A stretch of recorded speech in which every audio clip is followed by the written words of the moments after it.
അതവിടെ വെക്കാതെ ഇങ്ങോട്ട് കൊടുക്കുമോളെ. ഇന്ദ്രന് നീ തന്നെ ചായ കൊടുക്ക്. ചായ എടുക്കിന്ദ്രേട്ടാ.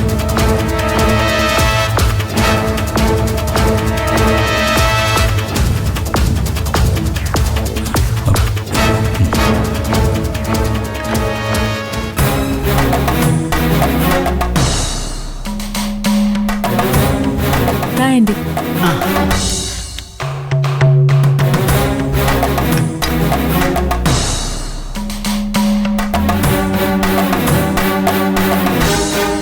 അല്ല, ഞാൻ വിളിച്ചപ്പോ തന്നെ സച്ചി സാർ വേണ്ട ഒരുക്കങ്ങളൊക്കെ നടത്തി വെച്ചു അല്ലേ? ഒരുക്കങ്ങളോ? എന്തൊരുക്കങ്ങള്? അല്ല, ഞങ്ങള് വന്നപ്പോ തന്നെ ഇന്ദുമോള് ചായയായിട്ട് വന്നില്ലേ? ഇപ്പൊ ഇതാര് കണ്ടാലും ഒരു പെണ്ണ് കാണൽ ചടങ്ങാണെന്നേ തോന്നും. ഓ, എന്ന് അതൊക്കെ ഓരോരുത്തരുടെ കാഴ്ചപ്പാട് പോലെയല്ലേ സുശീലേ? ഇന്ദ്രന് ഒരു പെണ്ണ് കാണൽ ചടങ്ങ് പോലെ തോന്നിയോ? ഏയ്, അങ്ങനെ തോന്നേണ്ട കാര്യമില്ലല്ലോ. അമ്മ എന്നെ കൂട്ടിക്കൊണ്ട് വന്നത് സച്ചി സാറിന്റെ കയ്യിൽ നിന്നും വാങ്ങിയ കാശിന്റെ കാര്യത്തിൽ ഒരു തീരുമാനം ഉണ്ടാക്കാൻ വേണ്ടിയാ.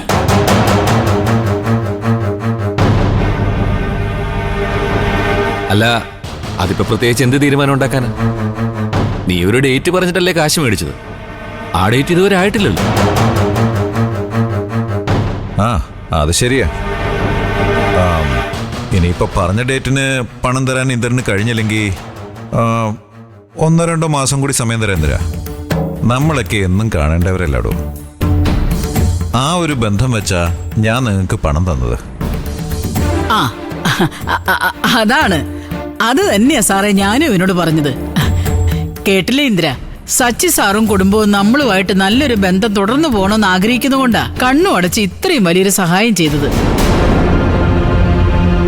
അപ്പൊ പിന്നെ അങ്ങനെ ഒരു ബന്ധത്തിന് അടിത്തറയിട്ട് വെക്കേണ്ടത് നമ്മുടെ കടമയല്ലേ? അത് നമ്മൾ ചെയ്യണോ ഇന്ദ്ര? ആ, കേട്ടോ സച്ചി സാറേ, ഇവൻ ഇപ്പോഴും സച്ചി സാറിന്റെ മുമ്പിൽ ആ പഴയ ഇന്ദ്രൻ തന്നെയാ. സച്ചി സാറിന്റെ കടയിലെ പഴയ പണിക്കാരനെ.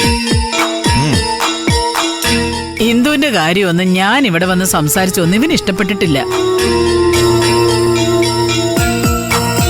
എന്നുവെച്ച് ഇന്ദ്രന് ഈ കല്യാണക്കാര്യത്തിൽ താല്പര്യക്കുറവൊന്നും ഇല്ല കേട്ടോ. ഒന്നുമില്ലെങ്കിൽ ഈ കുടുംബത്തോട് ഇവനൊരു കടപ്പാടൊക്കെ ഉണ്ടല്ലോ.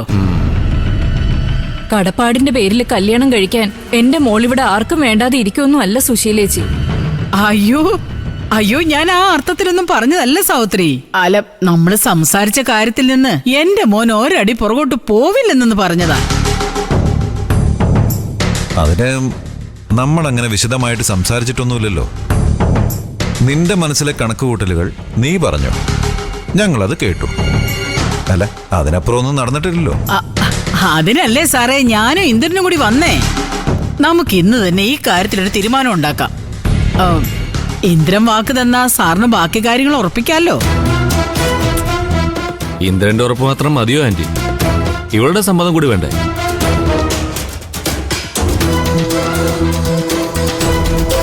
ആദ്യം ഇവർ തമ്മിൽ അങ്ങനെ ഒരു ബന്ധത്തിന് ഇഷ്ടമാണോ എന്ന് അറിയണ്ടേ?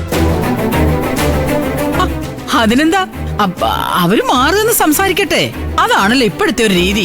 നമുക്ക് വേണമെങ്കിൽ ഇവിടെ നിന്ന് മാറിക്കൊടുക്കാം. അല്ലെങ്കിൽ ഇവരെവിടെയും മാറുമെന്ന് സംസാരിക്കട്ടെ. മോളെ ഇന്ദു, നീ ഇവനെ അങ്ങോട്ടെങ്ങനെ വിളിച്ചോണ്ട് പോ. അയ്യോ, അത് വേണ്ട ആന്റി.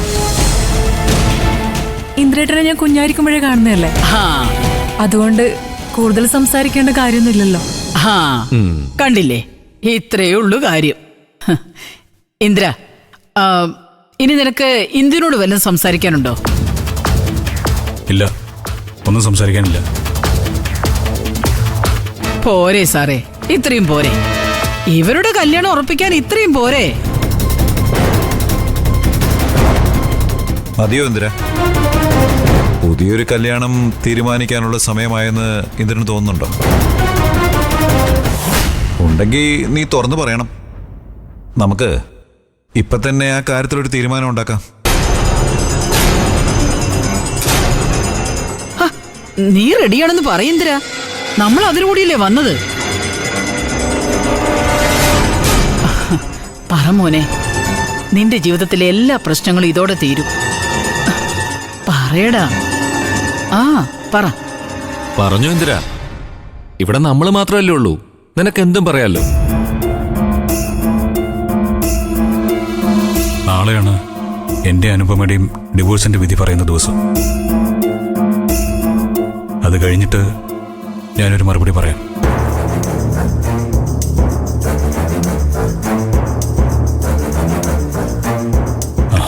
ഞാൻ ഇറങ്ങാ.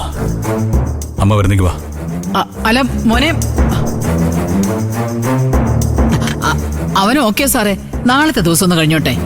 ഞാനേ അവനെയും കൂട്ടി ഇങ്ങോട്ട് വരാം. എന്നാ ഞാൻ അങ്ങ് ഇറങ്ങട്ടെ.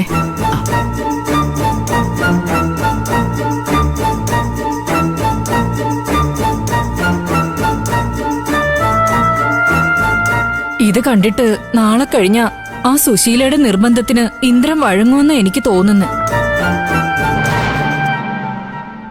ഇല്ലമ്മേ, ഇന്ദ്രന്റെ മനസ്സിൽ അങ്ങനെയൊന്നും ഇല്ലെന്ന് എനിക്ക് ഉറപ്പായി. അവന്റെ അമ്മയ്ക്ക് അനുകൂലമായി എന്തെങ്കിലും സൂചന തന്നിരുന്നെങ്കിൽ ഇപ്പൊ തന്നെ കണക്ക് തീർത്ത് വിടാനായിരുന്നു എന്റെ പ്ലാൻ. പക്ഷെ അവൻ പിടി തന്നില്ല. എടാ, ഇന്ദ്രൻ അവന്റെ അമ്മയെ പിണക്കാതിരിക്കാനാ ഇപ്പോഴവരുടെ പുറകെ വന്നത്. അവന്റെ മനസ്സിൽ വേറെന്തൊക്കെയോ കണക്ക് കൂട്ടലുണ്ടെന്ന് എനിക്ക് തോന്നിയത്. പക്ഷേ അവൻ ഇപ്പൊ പറഞ്ഞിട്ട് പോയ വാക്ക് അവന്റെ ഒരു സമ്മതമായിട്ട് എടുത്തിരിക്കുക സുശീല. അത് അവളൊരു ആയുധമായിട്ട് എവിടെ ഉപയോഗിക്കാൻ സാധ്യതയുണ്ട്.